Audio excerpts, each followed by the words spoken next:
हम लोग को कमज़ोर समझ रहा है लोग। ये मुगालते में ना रहें। झारखंड में कोई पार्टी को चलने नहीं देंगे। यहाँ पर होगा तो आदिवासी मूलवासियों के लिए, खासकर आदिवासियों के लिए भारत आदिवासी पार्टी ही मील का पत्थर साबित होगा। 70-75 साल से जो आंदोलन अंग्रेज के समय से चलते आ रहे हैं वो आज भी यहाँ पे लगातार चलते आ रहे हैं। जमीन का लगातार लूट हो रहा है। जो यहाँ पर ज़मीन लूट हो रही है व्यापक तौर पर, और आदिवासियों के संवैधानिक अधिकार, पेशा कानून, 5वीं अनुसूची, समता जजमेंट, स्थानीय नीति, 12 सूत्रीय मांग को लेकर के राजभवन में सरकार के खिलाफ हम लोग धरना देने का काम करेंगे। आदिवासी मसले पर सिर्फ लोग राजनीति किए हैं और समाधान एकदम सिफर है। इस तरह की जो पार्टियां हैं ये आदिवासियों पे, मूल निवासियों पे शासन करती रही है, बल्कि उनका शोषण करती आ रही है। भारत आदिवासी पार्टी 10 सितंबर को झारखंड के वैसे विभिन्न मुद्दों को लेकर के राजभवन का घेराव करने वाली है। आज हमारे साथ बातचीत करने के लिए प्रेम साई मुंडा है। प्रेम साई मुंडा जी, आज आप लोग रांची के प्रेस क्लब में बैठे हुए हैं, किन मुद्दों को लेकर के आज यहाँ पर आप लोग हैं, थोड़ा सा बताइएगा। देखिए, आज हम लोग झारखंड प्रदेश कमेटी भारत आदिवासी पार्टी के तत्वाधान में आज हम लोगों ने विभिन्न पदाधिकारियों का घोषणा किया है। कृष्णा हांसदा को हम लोगों ने जो है महासचिव बनाया है, और सुकुमार सोरेन को सचिव बनाया है, और गुरुचरण बारिका बंकीरा को उपाध्यक्ष बनाया है, अभय भूट कुमार को सचिव बनाया है। ऐसे बहुत लोगों को हम लोगों ने, कम से 8 पदाधिकारी को हम लोगों ने घोषणा किया है। और आज जो संवाददाता सम्मेलन के माध्यम से हम लोगों ने जमीन और आदिवासियों के संवैधानिक अधिकार के मसले पर हम लोग 10 सितंबर 2024 को राजभवन में महाधरना और घेराव का हम लोग कार्यक्रम का घोषणा किए हैं। किन मुद्दों को लेकर के राजभवन का घेराव होगा आप लोगों का? हम लोग का राजभवन घेराव का मुद्दे हमारे होंगे स्थानीय नियोजन नीति, आदिवासियों की जमीन लूट, धर्म कोड, 12 सूत्रीय कार्यक्रम होगा हमारा, जिसमें से हमारा 5वीं अनुसूची और ग्राम सभा की शक्तियाँ, पेशा कानून के तहत क्यों नहीं शक्तियाँ दी जा रही है, और ट्राइबल सप्लान, ये सभी जन मुद्दे जो झारखंड के ज्वलंत मुद्दे हैं, उस मसले पर हम लोग राजभवन में बड़ा कार्यक्रम हम लोग करने के लिए घोषणा की है। चंपई सोरेन प्रकरण झारखंड में इस वक्त ज्वलंत मुद्दा बना हुआ है। भारत आदिवासी पार्टी इस पर क्या कुछ सोचता है, क्या कुछ उनकी प्रतिक्रिया?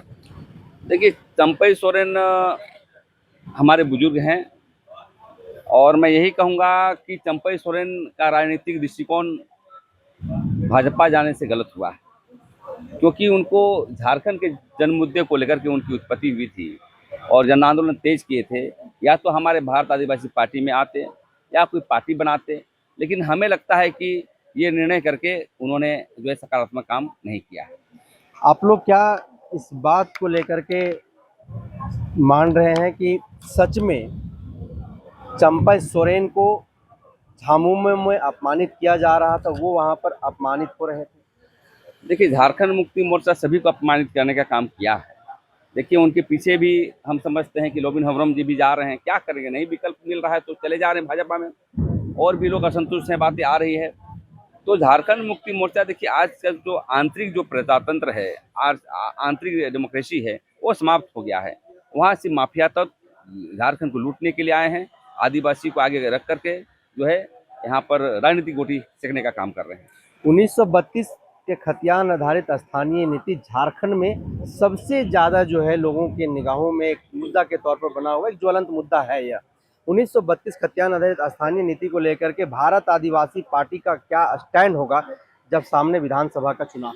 देखिए, हम लोग का पार्टी का स्पष्ट एजेंडा है कि स्थानीय लोगों को नौकरी मिले, और जो हमारा नीतिगत बनेगा, नीति बनेगा, नियोजन नीति चाहे स्थानीय नीति, हम चाहते खतियान का आधार पर बनना चाहिए, क्योंकि 1932 का खतियान एक जगह ही उसकी सर्वे हुआ है।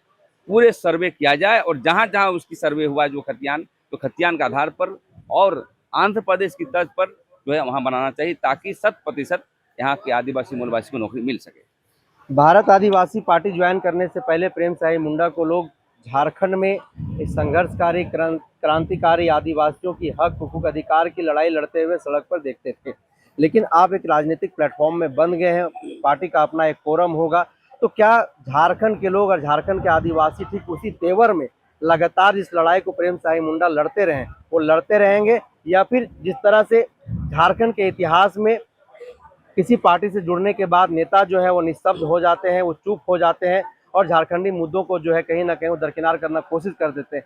ठीक उसी मार्ग पर जो है प्रेम साई मुंडा चलेंगे। देखिए, जैसे जैसा हमारा आंदोलन होता था, जमीन के मसले पर, स्थानीय नियोजन नीति के मसले पर, संगठन के माध्यम से, वही राजनीतिक पार्टी के साथ भी करेंगे। क्योंकि हमारा पार्टी का जो उद्देश्य है, हमारा पार्टी का उद्देश्य है सामाजिक आधारित राजनीतिक पार्टी। जो मुद्दे आएंगे, जमीन लूट के संदर्भ में हमारी किसी को जमीन को कब्जा किया है तो उसको रेत को दिलवाना है तो वो भी काम करेगी। दूसरी बात, जो आंदोलन रोड पर देखते हैं, कहने का मतलब भारत आदिवासी पार्टी पूरी तरह से आदिवासी मूलवासी सिद्धांतों के आधार पर जो है संघर्षशील और आंदोलनात्मक कार्रवाई करने वाली पार्टी रहेगी। एक सवाल खड़ा हो रहा है कि भारत आदिवासी पार्टी झारखंड प्रदेश में कोई वैसा बड़ा नेता या फिर कोई वैसा चेहरा दिखाई नहीं दे रहा है जिसके दम पर विधानसभा का चुनाव में जो दम भारत आदिवासी पार्टी जगह जगह बैठक करके भर रही है वो कहीं पर दिखाई नहीं दे रहा है। देखिए, हम लोग चेहरे की राजनीति नहीं करते हैं, हमारे क्वालिटी है। जितने भी लोग जुड़ रहे हैं वो कहीं ना कहीं सामाजिक ऑर्गेनाइजेशन के लीडर हैं। लोहरा समाज हुआ, मुंडा समाज हुआ, संथाल समाज हुआ।